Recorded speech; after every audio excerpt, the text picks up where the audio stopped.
The Grand Plaza Hotel's crystal chandeliers sparkled overhead as my family gathered for Dad's 60th birthday celebration. My brother James had made sure everyone knew he'd booked the most expensive ballroom in the city's most prestigious hotel. What he didn't know was that I owned it. "Sarah." My mother's voice carried that familiar note of disappointment. "Couldn't you have dressed up a bit more for your father's birthday?" I glanced down at my deliberately understated dress, which probably cost more than the designer outfit she was wearing. Not that I'd tell her that. "Sorry, Mom. You know how it is on a consultant's salary." James snickered from behind his champagne glass. "Still doing that independent consulting thing? What's it been, 5 years now?" Actually, it had been 5 years since I'd started buying luxury hotels through my company, Aurora Hospitality Group. The consulting was just a cover that let me visit my properties without revealing I was the owner. "Something like that," I replied mildly, watching the hotel staff execute the perfect service I'd trained them to provide. My phone buzzed quietly, a message from Marcus, my real executive assistant. Q3 numbers for Grand Plaza exceeded projections. Up 40% since acquisition. Board meeting tomorrow to discuss expansion. "At least Rebecca has a real career," Mom sighed, nodding toward my sister who was showing off her law firm partnership ring to anyone who would look. "When are you going to get a proper job?" I bit back a smile, remembering the meeting scheduled for tomorrow where Rebecca's firm would pitch their services to Aurora Hospitality, not knowing they'd be presenting to her unsuccessful sister. "I'm doing fine, Mom." "Fine." James laughed. "You live in that tiny downtown apartment while I'm about to close on a penthouse here at the Grand Plaza." What he didn't know was that his pending penthouse purchase had been sitting on my desk for approval. The sale price he was so proud of was actually well above market value, a detail I'd noted but hadn't corrected yet. "Speaking of which," he continued loudly, "let me give you all a tour of my future home after dinner. The hotel manager promised me a private showing." Right on cue, Thomas Chin, the Grand Plaza's general manager, approached our table. I'd hired him personally 2 years ago. "Mr. Thompson," Thomas began, then stopped as he noticed me. His eyes widened slightly before his professional training kicked in. "Miss Thompson, welcome back. I didn't realize you'd be joining us tonight. Your hotel is performing excellently this quarter." The silence that fell over our table was absolute. Her hotel. James's champagne glass froze halfway to his mouth. I watched my family's expressions shift from confusion to disbelief as Thomas continued, unaware of the bomb he'd just dropped. "Yes, since Ms. Thompson's acquisition of the Grand Plaza Hotel Group 2 years ago, our revenues have doubled. The new wellness center she commissioned has been particularly successful." Mom's perfectly maintained composure cracked. "Sarah, what is he talking about?" I took a deliberate sip of champagne before answering. "Aurora Hospitality Group. My company. We acquire and manage luxury hotels worldwide. The Grand Plaza was one of our first acquisitions." "That's impossible," Rebecca interjected. "Aurora Hospitality is a multi-billion-dollar corporation. They own half the luxury hotels in the country." "Actually," I pulled out my phone displaying Aurora's corporate structure, "we own closer to 60% now. The Martinez Group acquisition closed last week." James had gone pale, probably realizing who really controlled his pending penthouse purchase. But you're just a consultant." "That's my cover," I explained calmly. "It lets me visit our properties without causing a stir.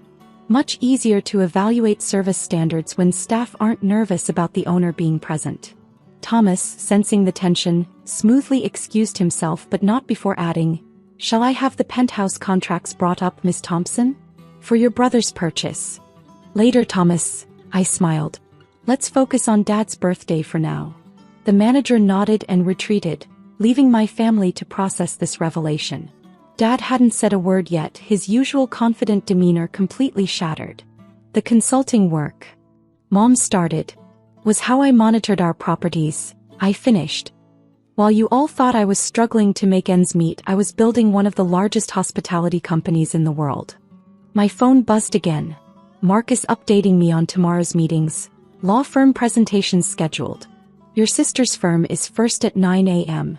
Rebecca was frantically texting, probably trying to verify what she'd just learned. "Our firm's pitch tomorrow. It's for Aurora Hospitality?" "Yes," I confirmed. Though you might want to revise your proposal. The numbers you're planning to present are outdated. How did you know what numbers we're presenting? She demanded. Because I've already reviewed your pitch deck. I review all major proposals personally. I pulled up the document on my phone. You might also want to reconsider your fee structure.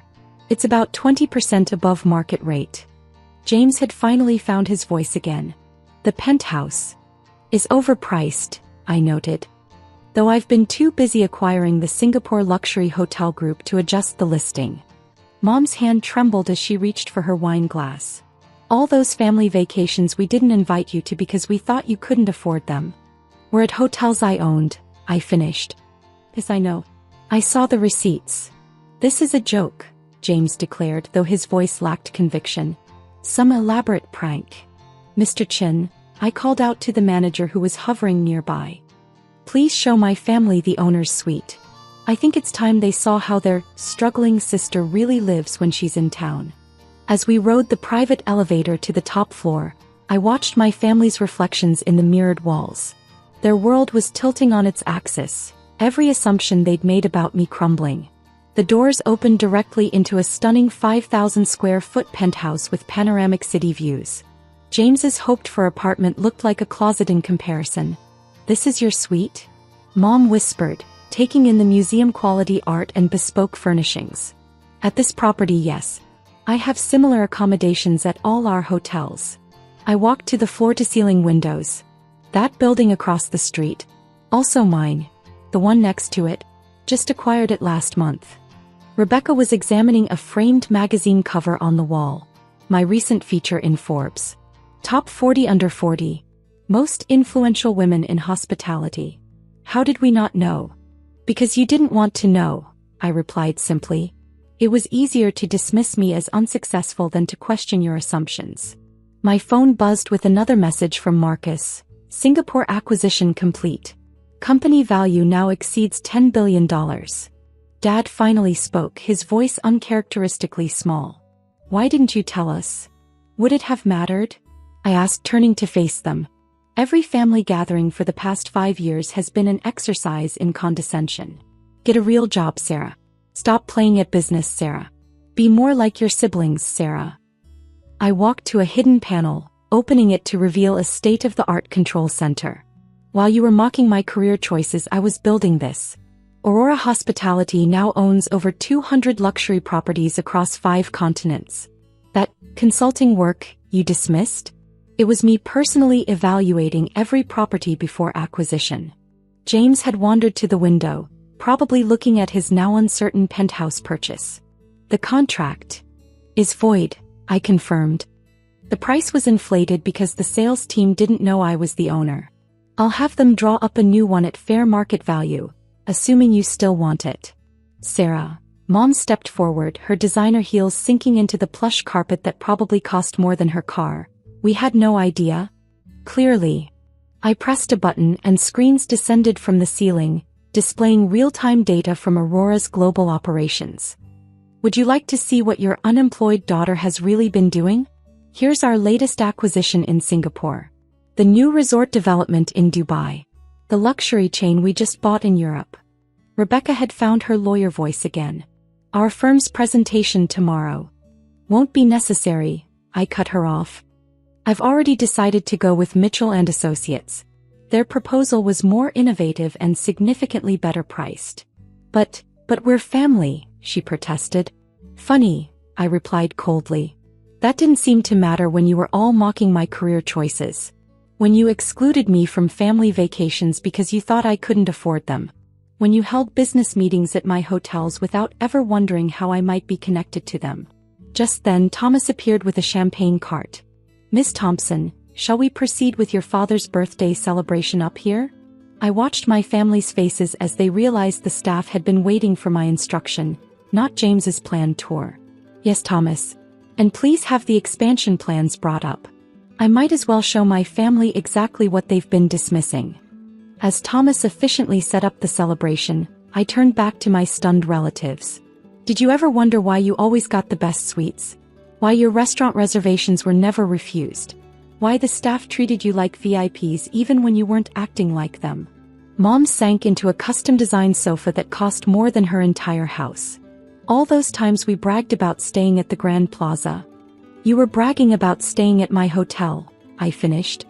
Just like you were bragging about dining at my restaurants, shopping at my retail spaces, and spending time at my resorts. James was still staring at the city view. The penthouse I wanted is directly below this one, I confirmed. Though this suite isn't for sale at any price. Being the owner has its privileges. The screens around us continued displaying Aurora's global operations, an empire I'd built while they thought I was barely getting by. Each property, each acquisition, each success they'd missed because they were too busy judging to notice. The Singapore deal that closed today? I gestured to one screen. Worth $2.3 billion. That consulting meeting I couldn't miss last Christmas? Was me negotiating the purchase of Europe's most prestigious hotel chain. While you were all pitying my absence from family gatherings, I was building something extraordinary. Rebecca had found the recent financial reports left on my desk. These numbers, they're bigger than your law firm's entire client portfolio? Yes. I took the reports from her hands. Aurora Hospitality Group's current valuation is just over $10 billion. Not bad for someone you all thought couldn't afford a proper job. Dad stood by the windows, looking out at the city where his daughter apparently owned half the skyline. I was wrong about you, Sarah. We all were. Yes, you were, I agreed. But now you have a choice. You can either be the family who mocked their billionaire daughter because they were too prejudiced to see her success, or you can be the family who finally learns to look past appearances. My phone buzzed again. Marcus reminding me about tomorrow's board meeting. Now, shall we celebrate Dad's birthday? The staff has prepared something special, though not quite as special as they would have if they'd known the owner was attending. As my family struggled to adjust to their new reality, I watched the sun setting over my city. Sometimes success isn't about proving people wrong. It's about letting them discover just how wrong they were all by themselves. Mom found her voice again. All those times we insisted on paying for your meals here were amusing, I finished for her. Watching you proudly cover bills at restaurants I owned, bragging about connections to staff who actually worked for me. It was quite an education in human nature. The Christmas party last year, James said suddenly, when you couldn't afford to contribute to the venue rental. I owned the venue, I nodded. Just like I owned the hotel where you held your wedding, the resort where Rebecca celebrated her partnership, and the restaurant where Dad announced his retirement. Thomas reappeared with more staff, transforming the suite for the party. Miss Thompson, shall we serve dinner on the terrace? The sunset view is particularly beautiful tonight. Perfect, Thomas. I turned to my family. Shall we? I believe we have a lot to discuss over dinner, including perhaps some overdue apologies and some much-needed lessons about judging books by their covers. Because sometimes the quietest person in the room isn't struggling. They're just busy building an empire while everyone else is busy showing off.